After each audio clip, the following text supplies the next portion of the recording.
दुनिया का सबसे बड़ा धर्म युद्ध महाभारत में कुरुक्षेत्र की रणभूमि पर उस समय के दौरान भगवान अपने शिष्य अर्जुन को कुछ बातें समझाई थीं, जिसे हम गीता सार भी कहते हैं। लगभग 5000 साल से भी ज्यादा का वक्त महाभारत के युद्ध को बीत चुका है, लेकिन आज भी लोग भगवत गीता के सार को उतना ही महत्व देते हैं। तो चलिए आगे बढ़ते हैं। व्यर्थ की चिंता क्यों करते हो और व्यर्थ में ही डरते हो? तुम्हें कौन मार सकता है? आत्मा ना पैदा होती है ना ही मरती है। जो हुआ वह अच्छा हुआ, जो हो रहा है वह भी अच्छा ही है, जो होगा वह भी अच्छा ही होगा। जो बीत गया उसका तुम पछतावा ना करो और भविष्य की चिंता भी ना करो। अभी तो वर्तमान चल रहा है। इस युद्ध में तुम्हारा क्या गया जो तुम रो रहे हो? तुम क्या लेकर आए थे जो खो दिया तुमने? क्या तुमने पैदा किया था जो खो दिया तुमने? तुम ना कुछ लेकर आए थे ना कुछ लेकर जाओगे। जो कुछ लिया था वह यहीं से लिया था, जो दिया यहीं पर दिया। जो कुछ भी तुम्हें मिला वह भगवान से मिला, जो तुमने दिया वह भी भगवान को ही दिया। तुम खाली हाथ ही यहाँ पर आए थे, खाली हाथ ही जाओगे। जो आज तुम्हारे पास है वह कल किसी और के पास होगा, परसों किसी और के पास ही होगा। तुम इसे सत्य समझकर खुश रहो, बस यही बात तुम्हें अंदर से खुश कर सकती है। परिवर्तन ही तो संसार का नियम है। जिसे तुम मृत्यु समझते हो वही तो एक नया जीवन है। इस संसार में तुम एक ही क्षण में करोड़ों के स्वामी बन जाते हो, तो वही दूसरे क्षण दरिद्र बन जाते हो। मेरा तेरा, छोटा बड़ा, अपना पराया, इन सब चीजों को अपने मन से निकाल दो तो फिर सब कुछ तुम्हारा है। तुम इन सब के हो। यह शरीर भी तुम्हारा नहीं है, नहीं तुम इस शरीर के हो। यह अग्नि, जल, वायु, पृथ्वी, आकाश, इन सब चीजों से मिलकर शरीर बना है। आखिरकार इन सब में ही मिल जाएगा, लेकिन ये आत्मा स्थिर है। और तुम क्या हो? तुम्हें अपने आप को भगवान के सहारे छोड़ देना चाहिए। तुम्हारे लिए यही सबसे उत्तम उपाय है। जो उनके सहारे को जाता है वह भय, चिंता, शोक से दूर और मुक्त हो जाता है। हिंदी साहित्य और पुराणों में 2 प्रमुख महाकाव्य बहुत प्रचलित है, जिनमें से पहला है रामायण और दूसरा है भगवत गीता। ये हिंदी मान्यताओं के अनुसार पवित्र ग्रंथों में से एक है। आज हम हमारे इस लेख में बात करने जा रहे हैं श्री भगवत गीता के उपदेशों के बारे में। महाभारत के मुताबिक भगवान श्री कृष्ण महाभारत के युद्ध के दरमियान अपने शिष्य अर्जुन को कुछ उपदेश दिए थे, जिसके वजह से अर्जुन के लिए युद्ध जितना आसान हो गया था। गीता के उपदेश को जीवन का सार या जीवन के उपदेश भी कहा जाता है। वही अगर आप हिंदू धर्म के अनुसार महाग्रंथ के उपदेशों को अपने जीवन में भी लागू करेंगे तो आपका जीवन बहुत ही आसान हो जाएगा। इसके साथ साथ ग्रंथ में जीवन की सच्चाई और मनुष्य धर्म से जुड़े हुए कुछ बातें भी बताई गई है। कई बार ऐसा भी होता है कि हमें अपनी समस्या का समाधान नहीं मिल पाता और हम विपत्ति के समय बहुत ही परेशान हो जाते हैं। कई लोग तो अपने गुस्से पर अपना आपा खो बैठते हैं या फिर अपनी समस्या के से विचलित होकर भाग पड़ते हैं। ऐसे में गीता में दी उपदेश हमारे जीवन की सारी समस्याओं चुटकी में हल कर सकती है और हमें अपने जीवन जीने के लिए एक बेहतर कला सिखाती है। साथ ही अपने जीवन में सफल होने की प्रेरणा भी देती है। महाभारत के युद्ध के दरमियान भगवान श्री कृष्ण ने अर्जुन को गीता के उपदेश बताएं, जिसे सुनकर अर्जुन को ज्ञान की प्राप्ति हुई थी। गीता के उपदेश नहीं केवल अर्जुन के लिए थे, बल्कि यह संपूर्ण मानव प्रजाति के लिए है। मनुष्य के जीवन में सफलता पाने के लिए भगवत गीता में दिए गए उपदेश एक मंत्र की तरह काम कर सकते हैं। आइए तो अब जानते हैं गीता सार के बारे में, जो इंसान के अंदर चल रही उठापटक को शांत करके उन्हें सफल जीवन जीने के लिए मदद करती है।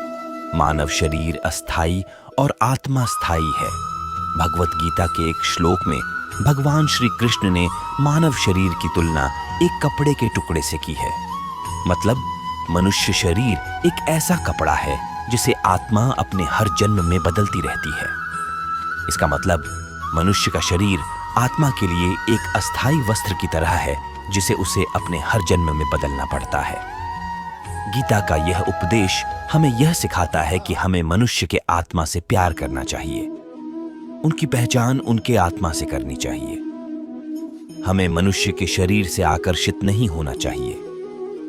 मनुष्य के भीतरी मन को समझना ही उचित होता है। जो लोग मनुष्य के शरीर से ही केवल प्यार करते हैं, ऐसे लोगों के लिए गीता का उपदेश बहुत कुछ सिखाने वाला साबित हो सकता है। जीवन का एकमात्र सत्य है वो है मृत्यु। गीता के इस उपदेश में भगवान श्री कृष्ण ने यह बताया है कि इंसान को जन्म मरण के चक्र के बारे में जान लेना चाहिए, क्योंकि मनुष्य के जीवन का एकमात्र सच जो है वह मृत्यु है। क्योंकि जिस भी इंसान ने इस दुनिया में जन्म लिया है, उसे एक न एक दिन इस संसार को छोड़कर जाना ही पड़ता है, और यही इस दुनिया का अटल सत्य है। लेकिन इस बात से भी नकारा नहीं जा सकता कि हर इंसान अपनी मौत से भयभीत रहता है। इसलिए मनुष्य को जीवन की अटल सच्चाई को जान लेना चाहिए और अपनी वर्तमान की खुशियां को भी खराब नहीं करना चाहिए। गुस्से पर काबू करना चाहिए, क्योंकि क्रोध से व्यक्ति का नाश हो जाता है। भगवान श्री कृष्ण ने इस उपदेश में यह बताया है कि क्रोध से मनुष्य को भ्रम पैदा होता है और भ्रम में वह अपनी बुद्धि का विनाश कर बैठता है। क्रोध में जब मनुष्य की बुद्धि काम नहीं करती है, तब मनुष्य का तर्क वितर्क करने की क्षमता नष्ट हो जाती है और व्यक्ति का वही नाश हो जाता है। इसी तरह हर एक व्यक्ति को अपने गुस्से पर काबू करना सीखना चाहिए। मनुष्य गुस्से में कई बार ऐसा काम कर देता है जिससे उसको बाद में जाकर हानि का सामना करना पड़ता है। वहीं अगर मनुष्य अपने क्रोध पर काबू नहीं कर पाए, तब वह कोई गलत कदम उठा बैठता है। जब भी मनुष्य के मन में क्रोध की भावना उत्पन्न होती है, तब मनुष्य का मस्तिष्क काम करना बंद कर देता है और वह सही गलत का वह उचित फैसला नहीं ले पाता। इसलिए हमेशा मनुष्य को अपने क्रोध को काबू में रखना चाहिए और अपने मन को शांत रखना चाहिए, क्योंकि गुस्से में लिया गया फैसला आपको गहरी क्षति पहुंचा सकता है। व्यक्ति अपने कर्मों को नहीं छोड़ सकता है। भगवान श्री कृष्ण ने गीता के सार में यह बताया है कि कोई भी व्यक्ति अपने कर्मों को नहीं छोड़ सकता, जिसका मतलब व्यक्ति साधारण समझ के साथ अपने कर्मों में लगे रहते हैं। उन्हें अपने कर्म से हटना या छोड़ना नहीं चाहिए, क्योंकि वह ज्ञानवादी नहीं बन सकते हैं। वही अगर मनुष्य अपने कर्मों से पीछा छुड़ा ले या अपने कर्म करना बंद कर दे, तब वह अपने रास्ते से भटक जाता है। संसार का नियम है जिसके मुताबिक मनुष्य को अपने कर्मों को करते रहना होगा।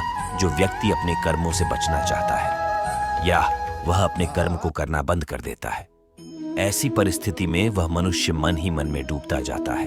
अर्थात जिस व्यक्ति का जो स्वभाव होता है वह उसी के मुताबिक अपने कर्मों को करता है।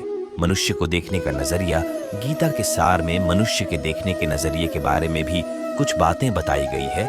इसमें लिखा गया है, जो व्यक्ति ज्ञान को और कर्मों को एक रूप से देखता है, उस व्यक्ति का नजरिया सही है। अज्ञानी पुरुष के पास ज्ञान नहीं होता, इसी वजह से वह हर किसी भी चीज को गलत नजर से ही देखते हैं। इंसान को अपने मन को काबू में रखना चाहिए।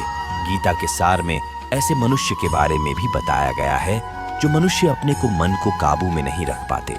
ऐसे लोग का मन इधर से उधर भटकता रहता है। ऐसे मनुष्य का मन उनके लिए शत्रु के समान काम करता है, क्योंकि मन व्यक्ति के मस्तिष्क पर बहुत गहरा प्रभाव डालता है। जब मनुष्य का मन स्थिर रहता है तो वह व्यक्ति भी सही तरीके से अपना काम करता है। खुद का आकलन करें। गीता के सार में यह भी बताया गया है कि मनुष्य को सबसे पहले अपनी खुद का आकलन मतलब खुद के बारे में जान लेना चाहिए। खुद की काबिलियत और क्षमता को जानना ही मनुष्य को आत्मज्ञान की प्राप्ति करा सकता है। जब तक मनुष्य खुद के बारे में जान नहीं लेगा, तब तक उस मनुष्य का उद्धार नहीं हो सकता। मनुष्य को खुद पर विश्वास करना चाहिए। श्री भगवत गीता में श्री कृष्ण ने यह भी बताया है कि हर एक मनुष्य को अपने आप पर पूरा पूरा भरोसा करना चाहिए, क्योंकि जो लोग खुद पर विश्वास करते हैं वह अवश्य ही सफलता प्राप्त करते हैं। ऐसा भी बताया जाता है कि जो व्यक्ति जैसा विश्वास करता है, आखिरकार वैसा ही बन जाता है। अच्छे कर्म करें और फल की इच्छा ना करें। जो मनुष्य अपना कर्म नहीं करते हैं और पहले से ही अपने कर्म का परिणाम के बारे में सोचने लगते हैं, ऐसे लोगों के लिए गीता का यह सार बड़ी सीख देने वाला साबित हो सकता है। भगवान श्री कृष्ण ने इस उपदेश में यह बताया है कि मनुष्य को कर्मों को करते रहना चाहिए और यह नहीं सोचना चाहिए कि इस कर्म का क्या परिणाम उनको प्राप्त होगा, क्योंकि कर्म का फल तो हर एक इंसान को मिलता ही है। इसीलिए मनुष्य को चिंता ना करके अपने कर्मों पर ध्यान देना चाहिए। ऐसा करने पर वह अपने किसी भी काम को सच्चे मन से करते हुए नजर आएंगे। मनुष्य की इंद्रियों का संयम ही कर्म और ज्ञान का निचोड़ है। मनुष्य के जीवन में सुख दुख दोनों ही स्थिति का अनुभव होता रहता है। सुख की स्थिति में मनुष्य ज्यादा ही प्रसन्न हो जाता है, तो वही दुख की स्थिति में मनुष्य निराशा महसूस करता है। इसलिए सुख और दुख दोनों ही स्थिति में मनुष्य को अपने मन पर काबू रखकर उसे स्थिर रखना ही योग कहलाता है। जब कोई भी मनुष्य सांसारिक इच्छाओं को त्याग करके फल की चिंता ना करे, अपने कर्मों को करता है, तो उसी स्थिति को मनुष्य योग में स्थित कहलाता है। जो मनुष्य अपने मन को काबू में कर लेता है, वह मनुष्य का मन ही उसका सच्चा मित्र बन जाता है। लेकिन जो मनुष्य अपने मन को काबू में नहीं कर पाता, उसके लिए उसका मन ही उसका सबसे बड़ा दुश्मन साबित होता है। वहीं जो मनुष्य अपने मन पर विजय प्राप्त कर ले, तो उसको परमात्मा की प्राप्ति हो जाती है। इसका मतलब जिस भी मनुष्य को ज्ञान की प्राप्ति हो जाती है, उसके लिए सुख दुख, सर्दी गर्मी और मान अपमान सब एक समान हो जाता है। खुद पर पूरा भरोसा रखे और अपने लक्ष्य को पाने के लिए लगातार प्रयास करे। गीता में बताए गए इस उपदेश को अगर कोई भी व्यक्ति सच्चे मन से जीवन में पालन करे, तो अवश्य ही वह व्यक्ति एक सफल इंसान बन सकता है। जो लोग पूरे विश्वास के साथ अपने लक्ष्य को पाने के लिए कोशिश करते रहते हैं, वह निश्चित अपने लक्ष्य को पा ही लेते हैं। इसके लिए किसी भी मनुष्य को अपने लक्ष्य को पाने के लिए लगातार निरंतर कोशिश करते रहना चाहिए। तनाव से दूर रहने का संदेश इस उपदेश में भगवान श्री कृष्ण ने यह समझाया है कि किसी भी व्यक्ति को तनाव और चिंता से दूरी बनाकर रखनी चाहिए, तभी जाकर वह एक सफल इंसान बन सकते हैं। क्योंकि मनुष्य को सफल होने में तनाव एक बाधा की तरह बीच में आता है। अपना काम को प्राथमिकता दें और इसे पहले करें। श्री भगवत गीता में भगवान श्री कृष्ण ने अपने इस उपदेश में ऐसा बताया है कि मनुष्य को अपने कामों को प्रथम प्राथमिकता देनी चाहिए। सबसे पहले अपने जरूरी काम को पूरा करें, उसके बाद ही किसी और काम को करें। अन्यथा दूसरों का काम पूरा करने के चक्कर में वह मनुष्य अवश्य ही अपना काम पूरा नहीं कर पाता है। लोक में जितने देवता हैं, सब एक ही भगवान की विभूतियां हैं। श्री भगवत गीता में भगवान श्री कृष्ण ने यह भी उपदेश दिया है कि संसार में एक ही भगवान के अनेक स्वरूप है और संसार में लोग भगवान के अलग अलग स्वरूप की पूजा भी करते हैं, क्योंकि वह उनकी अलग अलग शक्तियों पर भरोसा करते हैं। लेकिन मनुष्य को यह बात का भी ज्ञान होना चाहिए कि सभी भगवान एक ही भगवान का स्वरूप है। मनुष्य के अच्छे और बुरे दोनों ही भगवान का शक्तियों का रूप है। अर्थात ब्रह्मांड में जितने देवता है, वह सारे ही देवता एक ही भगवान का अनेक स्वरूप है। जिनकी मनुष्य कभी पीपल के रूप में पूजा करते हैं, तो कोई पहाड़ के रूप में। भगवान अनगिनत है जिनका कोई अंत नहीं है, लेकिन मनुष्य अपनी अपनी आस्था के अनुसार अपने देवी देवताओं की पूजा करते हैं। लेकिन सत्य यह है कि सारे देवी देवता है एक ही भगवान का स्वरूप है। जो लोग भगवान का सच्चे मन से ध्यान लगाते हैं, वह पूर्ण सिद्ध योगी माने जाते हैं।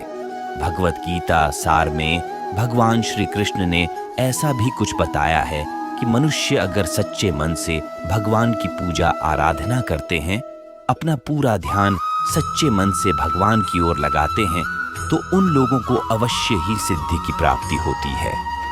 ऐसा भी बताया जाता है कि जो मनुष्य अपने शरीर के सभी इंद्रियों पर काबू पा लेता है और सुख और दुख सभी परिस्थितियों में समान भाव से रहता है और संसार के सभी प्राणियों के हित में लगा रहता है, ऐसे मनुष्य को ईश्वर की कृपा हमेशा बनी रहती है। अपने काम को मन लगाकर करें और अपने काम में खुशी खोजें। जो मनुष्य अपने सभी काम में मन लगाकर अपना कार्य करते हैं और वह छोटे से छोटे कार्यों में भी खुशी ढूंढ ही लेते हैं, वह लोग निश्चित ही अंत में सफलता प्राप्त करते हैं। वहीं दूसरी तरफ ऐसे मनुष्य भी होते हैं जो अपने काम को बस एक बोझ समझकर बस पूरा कर देना चाहते हैं। और अपने किसी भी काम को पूरा सही ढंग से नहीं करते हैं तो ऐसे मनुष्य हमेशा ही अपने जीवन में पीछे रह जाते हैं। किसी भी तरह की अधिकता इंसान के लिए बन सकती है बड़ा खतरा। भगवत गीता में भगवान श्री कृष्ण ने यह बताया है, मनुष्य के लिए किसी भी चीज की अधिकता उनके लिए हानिकारक साबित हो सकती है। यह किसी भी प्रकार की अधिकता हो सकती है, कड़वाहट हो या फिर मधुरता, खुशी हो या गम। हमें कभी भी किसी भी चीज की अति करना हमारे लिए नुकसानदायक साबित हो सकती है। जीवन में संतुलन बनाए रखना है बहुत जरूरी है। जब तक मनुष्य अपने जीवन में संतुलन नहीं बनाएगा तब तक मनुष्य अपने जीवन को खुशी से व्यतीत नहीं कर सकता। इसीलिए मनुष्य को अपने जीवन में किसी भी चीज को ज्यादा करने से बचना चाहिए और जीवन में संतुलन बनाकर रख सही है। स्वार्थी नहीं बने। भगवान श्री कृष्ण ने गीता सार के माध्यम से एक बहुत बड़ी ज्ञान की बात कही है, जो मनुष्य बहुत मतलबी होते हैं और उनको बस अपने मतलब से मतलब होता है और वह अपना मतलब पूरा करने के लिए कुछ भी कर सकते हैं। उन लोगों का कभी भी भला नहीं होता। आपको यह बात भी बता दे, मनुष्य का स्वार्थ उसे अन्य लोगों से दूर ले जाकर उसे नकारात्मक स्थिति और ले जाता है, जिससे वह व्यक्ति संसार में अकेला रह जाता है। वहीं गीता में यह भी कहा गया है कि एक स्वार्थी व्यक्ति शीशे में फैले धूल की तरह होता है, जिसकी वजह से वह व्यक्ति अपना सही प्रतिबिंब कभी देख नहीं पाता। इसलिए किसी भी व्यक्ति को अगर जीवन में खुशीपूर्वक अपना जीवन व्यतीत करना हो तो अपने स्वार्थ को कभी भी अपने पास नहीं आने दे, क्योंकि एक स्वार्थी मनुष्य दोस्ती में भी अपना स्वार्थ निकालने की कोशिश करता रहता है। इसलिए जीवन में ऐसा मनुष्य बने जो अपने साथ साथ लोगों की भलाई के बारे में भी सोचे, तभी जाकर वह मनुष्य एक सफल और खुशीपूर्वक अपना जीवन व्यतीत करता हुआ नजर आता है। ईश्वर हमेशा मनुष्य का साथ देता है। ईश्वर हमेशा ही अपने भक्तों का साथ देते रहते हैं। जो मनुष्य इस प्रभावशाली सत्य को मान लेता है तो उसका जीवन पूरी तरह से बदलता हुआ उसे महसूस होता है, क्योंकि संसार का निर्माण भगवान ने ही किया है और वही इस पूरे संसार को चला रहे हैं। इंसान तो बस एक कठपुतली है जो भगवान के इशारों पर चल रही है। इसलिए मनुष्य को कभी भी अपने भविष्य और वर्तमान की चिंता नहीं करनी चाहिए, क्योंकि भगवान उनकी हर एक विकट परिस्थिति में उनका साथ देते हैं और हमें मुश्किल से बाहर निकालते ही है। इसलिए हम सबको ईश्वर पर सदैव भरोसा रखना चाहिए। संदेह की आदत इंसान के दुख का कारण बनती है। भगवत गीता के इस सार में ऐसे मनुष्य के बारे में बताया गया है जो लोग सदैव ही हर एक परिस्थिति में सत्य पर संदेश की आदत रखते हैं और जरूरत से ज्यादा शक करते हैं। ऐसे लोगों के बारे में भगवान श्री कृष्ण ने ऐसा कहा है कि पूर्ण सत्य की खोज यह हमेशा संदेह करना मनुष्य को दुख का कारण बनती है। शक करना एक ऐसी आदत है जो मजबूत से मजबूत रिश्ते को भी खतरे में डाल देती है। वही जिज्ञासा होना एक अलग बात है, लेकिन पूरी तरह से सत्य की खोज या फिर संदेह करना उसको दुख प्रदान करती है और शक करने वाला इंसान के पास अंत में पछतावा के अलावा कुछ भी नहीं रहता। महाभारत के युद्ध के दरमियान भगवान श्री कृष्ण द्वारा दिए गए गीता उपदेश को लोग अगर अपने जीवन में उतारें तो आप निश्चित ही जीवन में सफल हो सकते हैं। गीता सार के यह उपदेश एक सफल जीवन के निर्माण के लिए बेहद महत्वपूर्ण भूमिका निभाते हैं।